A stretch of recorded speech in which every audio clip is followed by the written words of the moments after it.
இங்க ஓடி ஆடி விளையாண்டுட்டு இருந்த பையன் திடீர்னு ஒரு நாள் பேரலைஸ் ஆகி வீல் சேர்ல உட்கார்ந்துறான். சோ அவனோட மனசு வேதனைப்படக்கூடாதுன்னு தினமும் அவனோட ஃப்ரெண்ட்ஸ் ஹாஸ்பிட்டல் வந்து அவன் கூட கொஞ்ச நேரம் பேசிட்டு இருந்துட்டு போறானுங்க.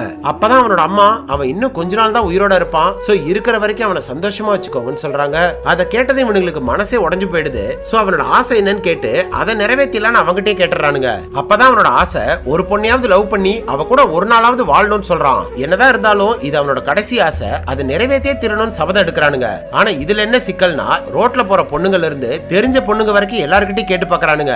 ஒரு பொண்ணு கூட சம்மதிக்க மாட்டேங்கிறா. ஃப்ரெண்டுக்காக தொடர்ந்து அதை முயற்சி பண்ணிக்கிட்டே இருக்கானுங்க. கடைசியா ஒரு பார்பர் ஷாப்ல வேலை பாக்குற ஒரு பொண்ணு அதுக்கு சம்மதிக்கிறா. அந்த பொண்ணு சொன்ன டைமுக்கு சொன்ன மாதிரியே வந்துட்டு இவன் கூட கொஞ்ச நேரம் இருந்துட்டு வெளியில போறா. வெளியில போகும்போது இவனுங்க கொடுத்து வச்ச ஃப்ரெண்ட்ஸ்னு சொல்லிட்டு போயிடுறா. அடுத்த கொஞ்ச நாளே அவன் இல்லாம போயிடுறான். அட்லீஸ்ட் அவனோட கடைசி ஆசையை நிறைவேற்றியாச்சுன்னு நினைச்சு வருத்தப்பட்டு இருக்கும்போது தான் அவனோட அப்பா ஒரு போட்டோவை கொடுக்க சொன்னதா கொடுத்துட்டு போறாரு. திருப்பி பார்த்தா நீங்க தாண்டா எத்தனை ஜென்மம் எடுத்தாலும் என்னோட ஃப்ரெண்ட்ஸா வேணும்னு எழுதி வச்சிருக்கான். அதுக்கப்புறம் தான் தெரியுது அன்னைக்கு நைட் அந்த பொண்ணு கூட அவனுக்கு ஒண்ணுமே நடந்திருக்காது. அவன் பொண்ணு மேல ஆசைப்பட்டு கேட்டிருக்க மாட்டான். ஃப்ரெண்ட்ஸுங்களுக்கு இவன் போனதுக்கு அப்புறம் ஃபியூச்சர்ல கல்யாணம் ஆகி சந்தோஷமா இருக்கும்போது இது எல்லாத்தையும் ஃப்ரெண்ட் அனுபவிக்காம போயிட்டானேன்னு இவனை நினைச்சு அவனுங்க ஃபீல் பண்ணிட கூடாதுன்னு தான் அப்படி கேட்டிருப்பான். அதுக்கு தான் அவனுங்களை பார்த்து நீங்க கொடுத்து வச்ச ஃப்ரெண்ட்ஸ்னு சொல்லிட்டு போயிருக்கா.